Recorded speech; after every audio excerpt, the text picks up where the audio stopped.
अस्सलाम वालेकुम। आज हम बात करेंगे कि आप अपने सऊदी अरब के ड्राइविंग लाइसेंस से इंटरनेशनल ड्राइविंग परमिट कैसे हासिल कर सकते हैं, उसकी कितनी फ़ीस है और उसके लिए किन किन डॉक्यूमेंट्स की आपको ज़रूरत है। तो वीडियो डिटेल से शुरू करने से पहले आपसे रिक्वेस्ट है कि चैनल को सब्सक्राइब कीजिए, वीडियो को लाइक कीजिए ताकि आने वाली नेक्स्ट वीडियो भी आपको मिल सके। तो सबसे पहले पे आपने अपने मोबाइल या लैपटॉप के ब्राउज़र में जाना है। वहाँ पे आपने ये अपना एड्रेस लिखना है sataclub.com.sa। ये इस वेबसाइट का एड्रेस है, आपने ये टाइप कर लेना है। या आपने सिंपल अपने गूगल में जाने के बाद, चाहे वो अपने लैपटॉप पे गूगल ऑन करें या मोबाइल पे ऑन करें, उससे कोई फ़र्क नहीं पड़ता। सिंपल गूगल में जाने के बाद आपने वहाँ पे लिखना है साटा KSA।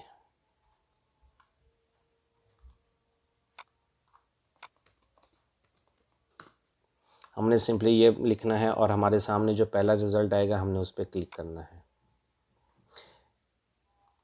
ये वेबसाइट का एड्रेस मैं वीडियो के डिस्क्रिप्शन में भी दे दूंगा, आप वहाँ से भी इसको कॉपी कर सकते हैं। गूगल पे सिंपली साटा क्लब भी लिख सकते हैं, साटा के ऐसे भी लिख सकते हैं, आपके सामने ये पेज ओपन हो जाएगा। यहाँ पे पहली ऑप्शन देखें लिखी हुई है IDP। यहाँ से भी आप क्लिक करके अप्लाई कर सकते हैं। IDP इंटरनेशनल ड्राइविंग परमिट, यहाँ से भी आप क्लिक करके अप्लाई कर सकते हैं। थोड़ा नीचे आ जाएँ, यहाँ पर भी दिया हुआ है IDP अप्लाई ऑनलाइन, तो हम यहाँ पर क्लिक करते हैं अप्लाई ऑनलाइन पे। हमारे सामने नया पेज ओपन हो गया है। सबसे पहले इन्होंने बताया हुआ है कि नेशनल जो ड्राइविंग लाइसेंस है आपका कम से कम 1 साल के लिए वैलिड होना चाहिए, क्योंकि IDP is valid for 1 year from the date of issuance.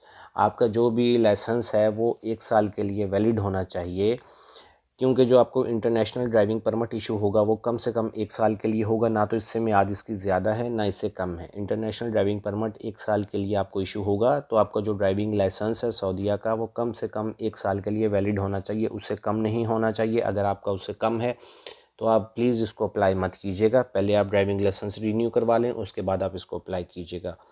और उसके बाद आपके पास इकामा होना चाहिए वैलिड, और अब कोई भी ट्रैफिक वायलेशन आपकी पेंडिंग नहीं होनी चाहिए आपके इकामे के ऊपर। और डॉक्यूमेंट रिक्वायर्ड लिखा हुआ है, यहाँ पे आपको एक पासपोर्ट की फ़ोटो चाहिए फ्रंट पेज की, उसके बाद लाइसेंस की कॉपी चाहिए आपको, और तीसरी चीज़ है जी पर्सनल फ़ोटो आपकी पासपोर्ट साइज़ की। साइज़ भी उन्होंने लिखा हुआ है, ये 3 चीज़ें चाहिए, पासपोर्ट की कॉपी, सऊदीया का ड्राइविंग लाइसेंस जो 1 साल के लिए वैलिड होना चाहिए, और आपकी पर्सनल फ़ोटो, और कोई भी ट्रैफिक वायलेशन आपकी पेंडिंग नहीं होनी चाहिए। तो यहाँ से हम अप्लाई ऑनलाइन पे क्लिक करते हैं। हमारे सामने नया पेज ओपन हुआ है IDP अप्लाई ऑनलाइन। यहाँ पे सबसे पहले उन्होंने पर्सनल इन्फॉर्मेशन हमसे पूछी है।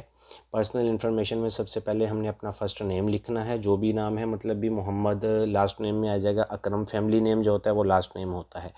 तो यहाँ पे हमने फ़र्स्ट नेम और लास्ट नेम लिखना है। आगे से हमने नेशनलिटी इसकी सिलेक्ट करनी है, और उससे आगे लिखा हुआ डेट ऑफ बर्थ।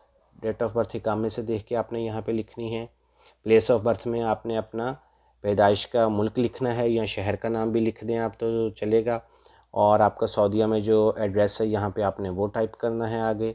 और ईमेल आईडी यहाँ पे मांगी गई है, आप अपनी वैलिड ईमेल आईडी जो चल रही है आपके पास वो यहाँ पे लिखनी है। आगे इकामा नंबर है, और उसके बाद आखिर में है जी मोबाइल नंबर सऊदीया का। तो ये पर्सनल इन्फॉर्मेशन आपकी मांगी गई है, इसमें सिर्फ ये आपका नाम है, डेट ऑफ बर्थ है, इकामा नंबर है, ईमेल आईडी है और मोबाइल नंबर है। ये आपने सारी अपनी पर्सनल डिटेल इसमें फिल करके थोड़ा नीचे आ जाना है। यहाँ पे है KSA ड्राइविंग लाइसेंस इन्फॉर्मेशन। सबसे पहले ड्राइविंग लाइसेंस का नंबर मांगा गया है, जो कि इकामे का नंबर ही होता है। ड्राइविंग लाइसेंस के ऊपर अगर आप ऊपर आप देखें तो नंबर लिखा हुआ है, वो ड्राइविंग लाइसेंस का जो नंबर है वो इकामा का नंबर ही होता है। आपने यहाँ पे सबसे पहले ड्राइविंग लाइसेंस नंबर लिखना है, किस शहर से इशू है आपने वो लिखना है। ड्राइविंग लाइसेंस की टाइप क्या है, LTV लाइसेंस है आपका, हैवी ड्राइवर हैं आप, ट्रेलर वगैरह चलाते हैं या छोटी कार चलाते हैं, जो भी है आपका, आपने उस हिसाब से यहाँ से इसको type of driving licence select करना है। और ड्राइविंग लाइसेंस की एक्सपायरी यहाँ पे लिखनी है, जो कि कम से कम 1 साल होनी चाहिए। और नीचे आ जाते हैं, यहाँ पे उन्होंने हमसे डॉक्यूमेंट्स जो मांगे थे वो हैं कि ऐसे ड्राइविंग लाइसेंस फ्रंट पेज। यहाँ पे हमने ड्राइविंग लाइसेंस की फ्रंट पेज की फ़ोटो देनी है, और पर्सनल फ़ोटो यहाँ पे लिखा हुआ है, ये हमने अपनी तस्वीर एक पासपोर्ट साइज़ की यहाँ पे अपलोड करनी है। हमने अपलोड पे क्लिक करेंगे तो यहाँ से अपलोड करनी है, और नीचे पासपोर्ट का फ्रंट पेज जो है वो हमने अपलोड करना है। यहाँ पे हम पिक्चर भी अपलोड कर सकते हैं, PDF भी कर सकते हैं, और किसी भी फाइल का साइज़ 6 MB से ज़्यादा नहीं होना चाहिए। और नीचे आता है तो यहाँ पे लिखा हुआ है पेमेंट मेथड एंड कलेक्शन। यहाँ पे उन्होंने लिखा हुआ है collect from near by branch. Apply करने के बाद आप इन 3 ब्रांचों में से किसी एक में जो आपके नज़दीक है वहाँ से क्लिक कर सकते हैं, जिनमें से 2 रियाज़ में हैं और 1 तबूक में है। तो यहाँ पे उन्होंने ऑफ़िस का एड्रेस वगैरह भी लिखा हुआ है, ऑफ़िस की टाइमिंग भी लिखी हुई है, मोबाइल नंबर भी लिखा हुआ है। अगर आपको अप्लाई करने में कोई मसला आ रहा है, मुश्किल आ रही है, आप यहाँ पे फ़ोन करके इनसे रब्ता करके पूछ भी सकते हैं। और अगर हम लिखते हैं लोकल डिलीवरी तो हमारे सामने एड्रेस की जगह आ जाती है। अगर हम अप्लाई करने के बाद इसको अपने होम एड्रेस पे कोरियर की सर्विस के थ्रू मंगवाना चाहते हैं तो हमें यहाँ पे अपना नाम लिखना है, स्ट्रीट नेम लिखनी है, पोस्टल कोड लिखना है, सिटी और अपना जो भी है डिटेल इसमें फिल कर देनी है होम डिलीवरी के लिए। इंटरनेशनल डिलीवरी में अगर आप आउट ऑफ कंट्री बैठ के, मुल्क से बाहर बैठ के इसको अप्लाई कर रहे हैं और आप उसको वहाँ पे मंगवाना चाहते हैं तो ये उसके लिए है। इंटरनेशनल डिलीवरी पे कलेक्ट फ्रॉम ऑफिस में है और यहाँ से हमने अपना टर्म्स एंड कंडीशंस को एग्री करना है और यहाँ से हमने इसको नेक्स्ट कर देना है अपनी पूरी डिटेल फिल करने के बाद। यहाँ में हमें अपनी पूरी डिटेल फिल कर दी है। हमने किया था collect from near by branch, तो ये हमें ब्रांच दिखा रहा है हमारी। हम यहाँ से जाके इस टाइम के अंदर अंदर कलेक्ट कर सकते हैं। ऑफिस टाइमिंग इन्होंने दिखाई हुई है और नीचे पेमेंट इन्फॉर्मेशन में आ जाता है इंटरनेशनल ड्राइविंग परमिट। इसकी फ़ीस है जी 120 रियाल और डिलीवरी चार्जेस कोई नहीं है। अगर हम इसको डिलीवरी करवाएं लोकल कोरियर के थ्रू, हम अपने एड्रेस पे मंगवाना चाहते हैं, हम ब्रांच विज़िट नहीं करना चाहते, तो इसकी 50 रियाल जो है डिलीवरी चार्जेस हैं और 18 रियाल इसका वैट है और ये टोटल 138 रियाल हो गए हैं। अगर आप इसमें 50 रियाल और ऐड कर लें तो आई थिंक ये 178 बन जाते हैं कुछ भी। तो और नीचे लिखा हुआ है पेमेंट ऑनलाइन, यहाँ से हमने इसको सबमिट कर देना है।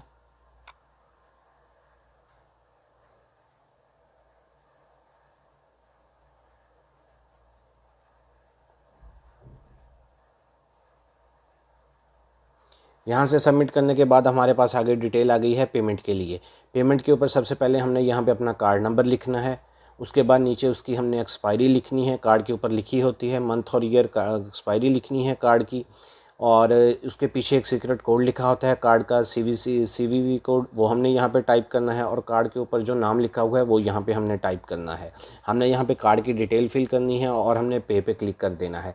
कार्ड की डिटेल फिल करने के बाद पे क्लिक करने के बाद हमारे नंबर पे एक मैसेज आ जाएगा कि उसमें हमें डेट बताई होगी, आप इस डेट को ब्रांच से जाके कलेक्ट कर सकते हैं क्योंकि हमने कलेक्ट फ्रॉम ब्रांच किया है। अगर आप डिलीवरी फ्रॉम होम करना चाहते हैं तो वो आपके एड्रेस पे आ जाएगा, उसका भी मैसेज आपको आ जाएगा जब वो डिस्पैच करेंगे वहाँ से आपका ड्राइविंग लाइसेंस। तो बहुत ही आसान तरीका है। वीडियो अच्छी लगी हो तो लाइक कीजिएगा, चैनल को सब्सक्राइब कीजिएगा और बेल आइकॉन के बटन को ज़रूर दबाइएगा ताकि नेक्स्ट भी आने वाली वीडियो आप तक पहुँच सके। अल्लाह हाफिज़।